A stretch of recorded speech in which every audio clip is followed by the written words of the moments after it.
These guys from a podcast called This Podcast is Making Me Thursday want to talk to you. And I think and I said, you don't have to tell me what it's about.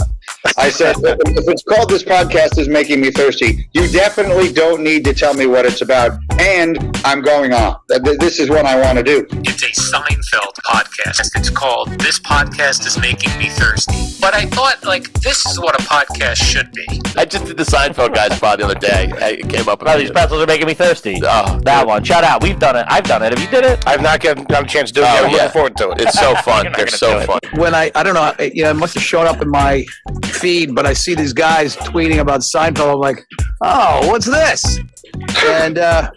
And I find it's a podcast called This Podcast is Making Me Thirsty. One of the most popular Seinfeld podcasts is This Podcast is Making Me Thirsty, co-hosted by Chris O'Hara and Tony Chulin. Welcome to This Podcast is Making Me Thirsty, the number one destination for Seinfeld fans. This is 2 Up and 2 Down. Here's our producer, Chris, to start us off.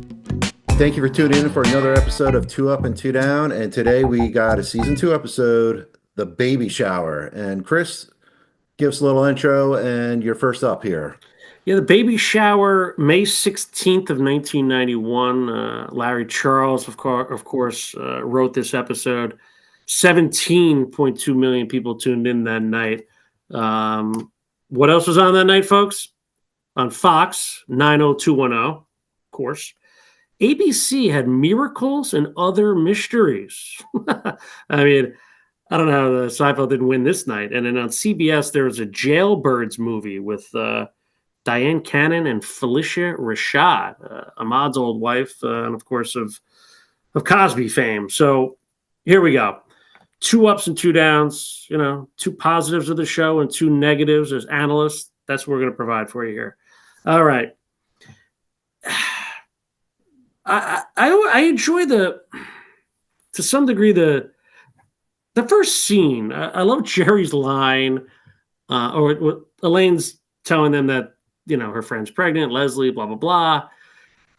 And I love Jerry's just, what's her husband's name again? Chip, Kip, Skip. And Elaine says, Todd. Oh, Todd. Oh, yeah.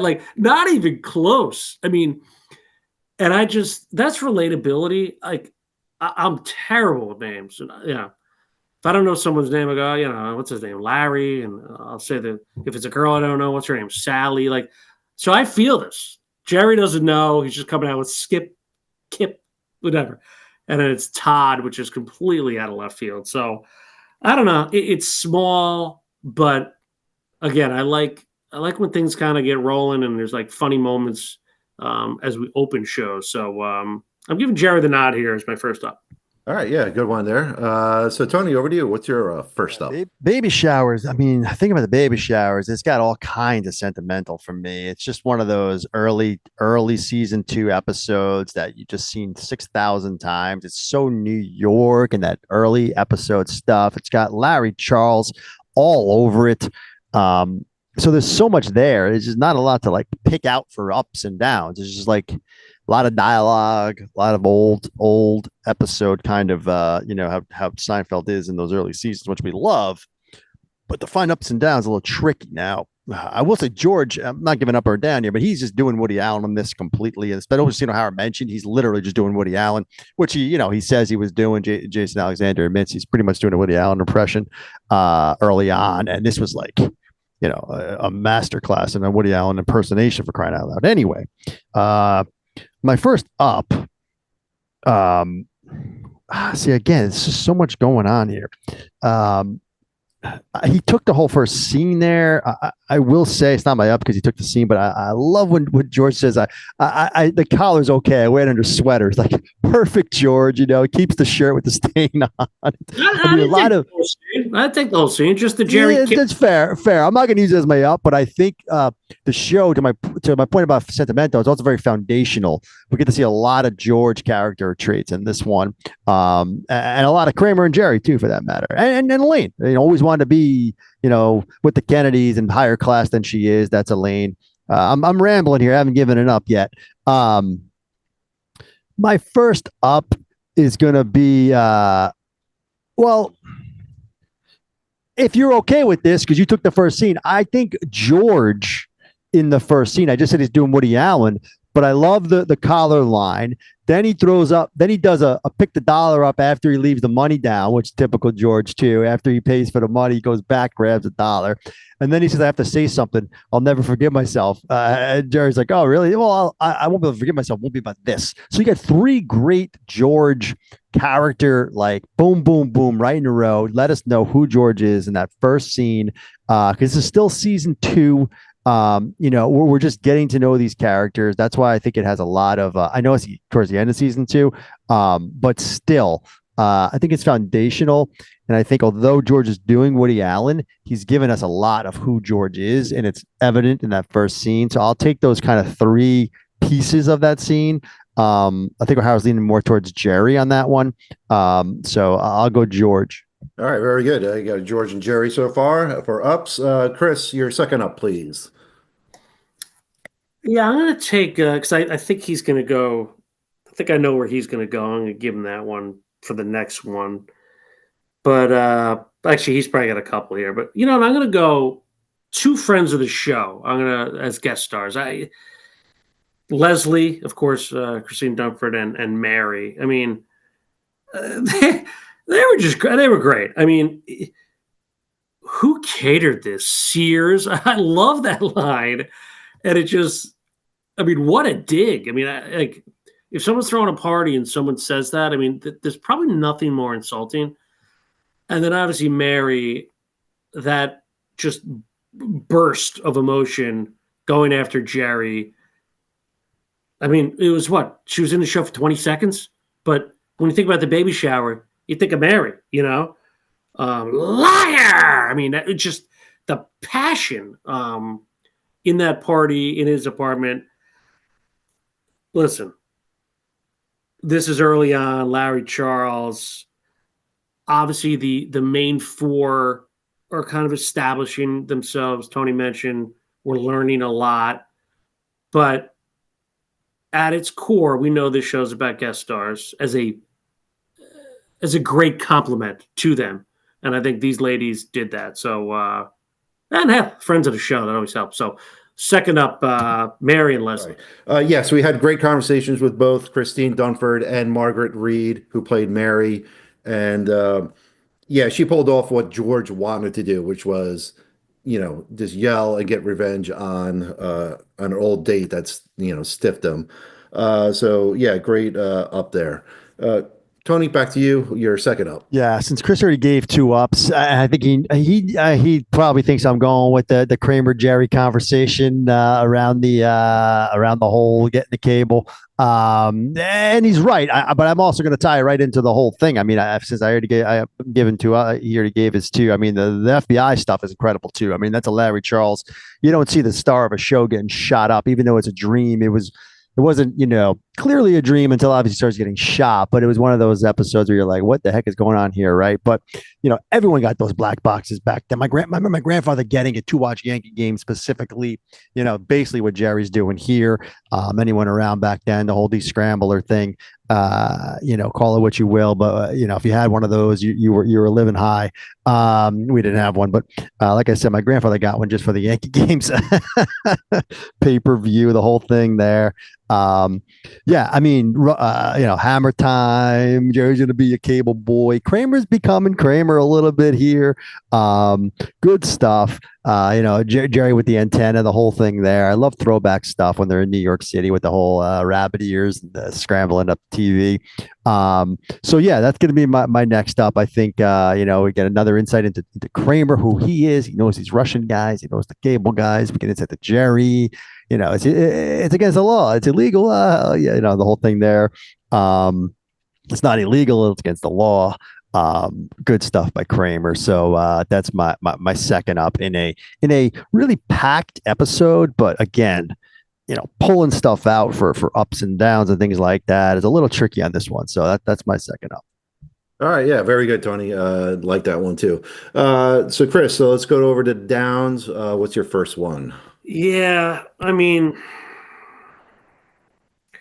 there are downs, but they're more like lines, a little bit of pace, but and I'm going back to this opening scene. Opening scene kind of had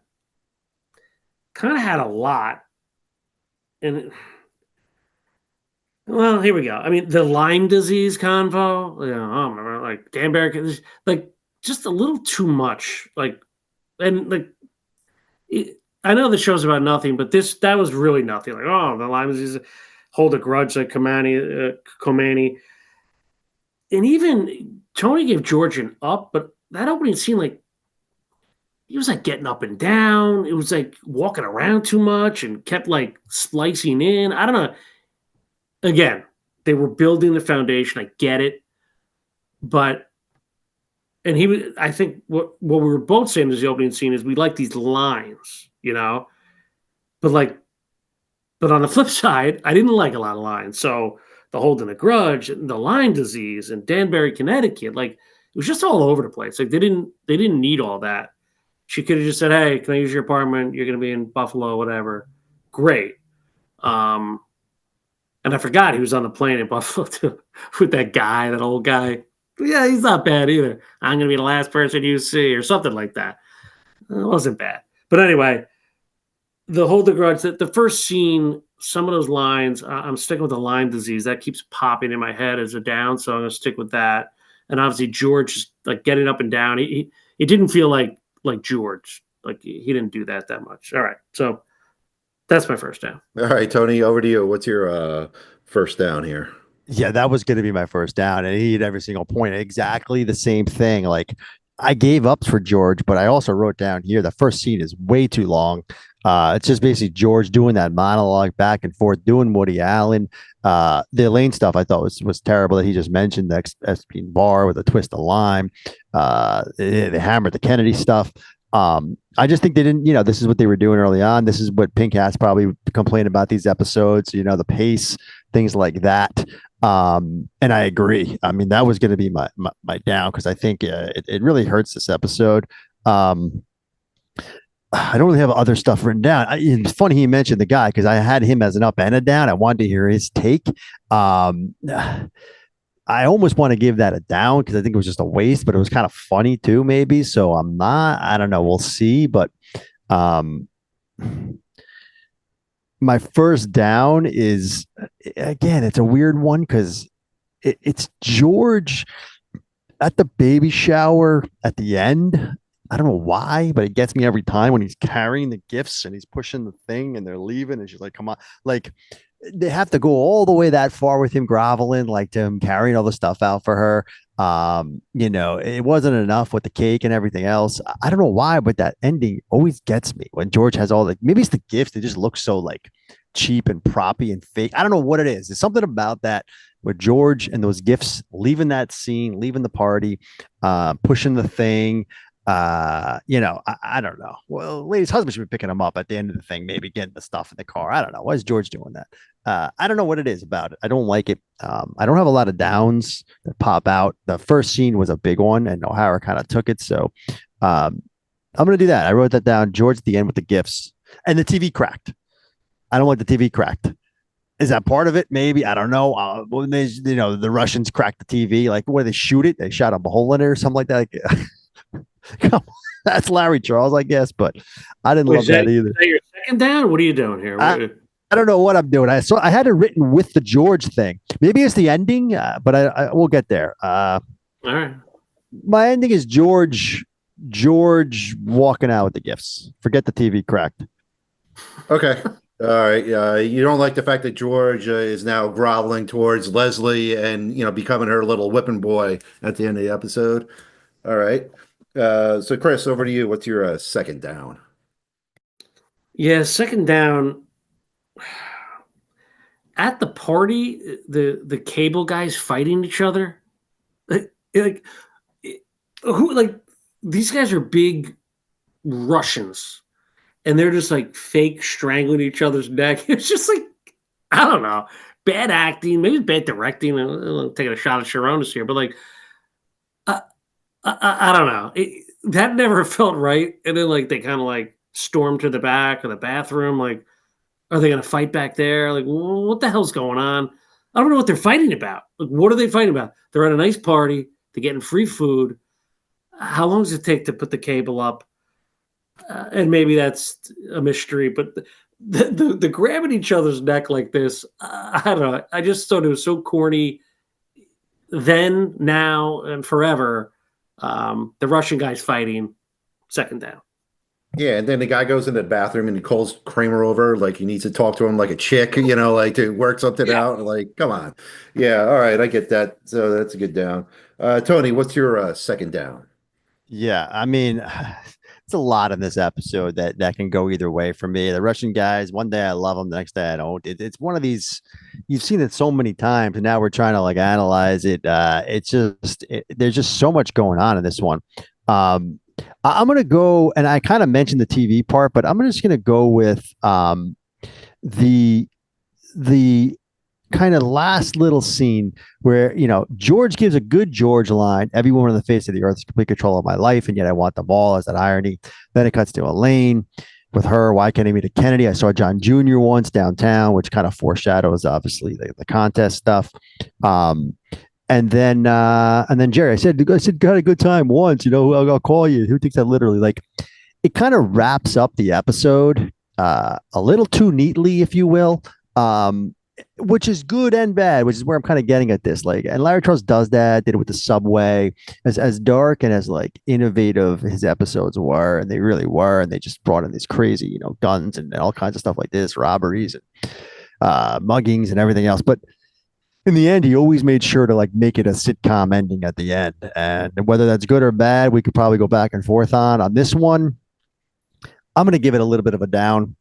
And really for no other reason than I don't have a lot of downs. I also think it's a little too, again, sitcom endy, give them each their line, kind of tying everything together at the end. If you think about it, that TV crack maybe could have just been the ending and that would have been tied the whole cable thing together, but who knows? Anywho, that's my down. The kind of three of them kind of saying their piece at the end and kind of a bow wrapping, if you will. So that's my second down. All right, thank you, Tony. So, Chris, grades and final thoughts here. What do you got for the baby shower? Baby shower, season 2, of course. Larry Charles, all timer. We talked about the first scene ad nauseum here. There's ups and downs. I enjoy the stand up. To the beginning, obviously, it's the classic, women nest, men hunts, classic Jerry. But then there's some bad stand up, fish have a fear of driving. Like, what are we doing here? God, I mean, one of Tony's favorite lines, you got to get up pretty early in the morning. Yeah. So there's a lot. The illegal cable, it's free for life. I do like the established, or how Larry Charles, I guess, is trying to establish Kramer is kind of, that, I guess, that anti-establishment. Like, I'm not paying for this. Like, I like all that, and I have to put that in perspective as this is season 2. Tony mentioned the Woody Allen stuff. I didn't mind the ending with him because that's just pathetic. George, women own him. I mean, they own us all. Let's be honest. So what we'll grovel and we'll look pathetic many times. Mets have 75 games on cable. I mean, geez. Hopefully that trend's reversing now in America. That hopefully cable's going away and games will be back on free TV as the Phoenix Suns are doing. But I don't know. You know what? This is a tough one. I mean, it's season 2. It's foundational, but I got to be fair.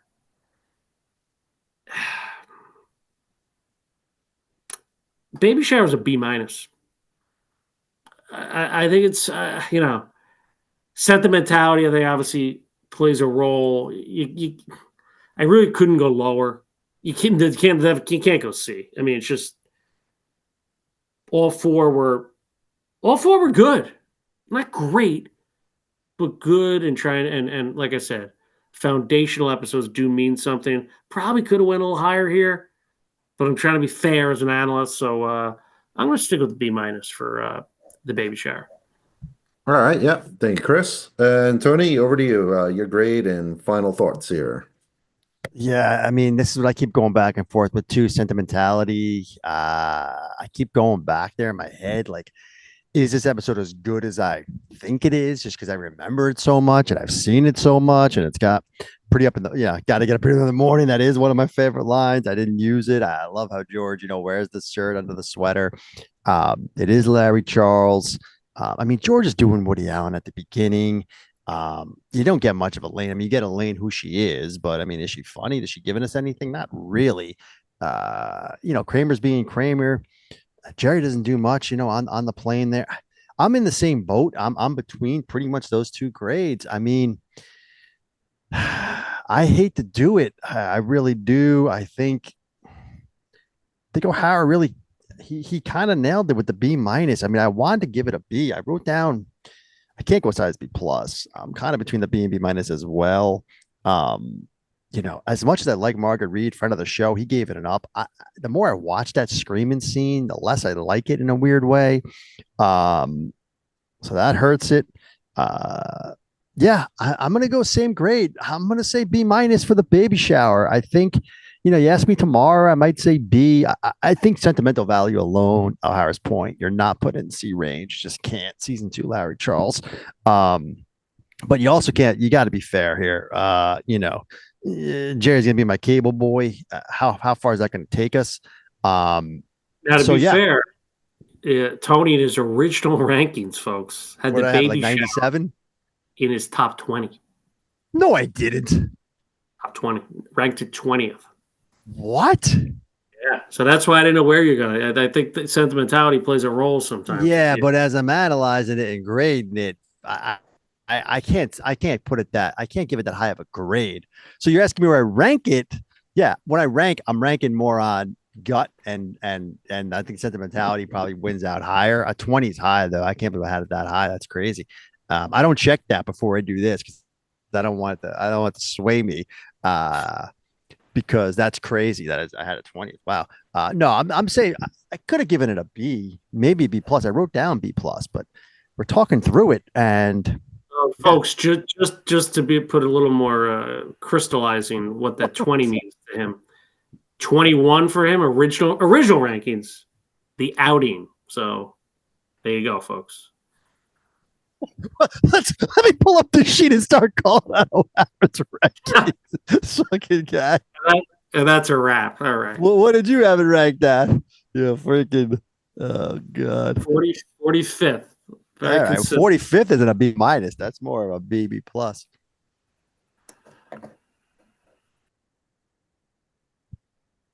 Well, there you go, folks. Even though it's a favorite episode for these guys, they're still fair in their assessment. That it's not a range; it's low B minuses. So I think you guys summed it all up well. So there you go, B minus for both Tony and Chris. And again, that wraps up another episode of 2 Up and 2 Down. And we'll see everybody on our next one.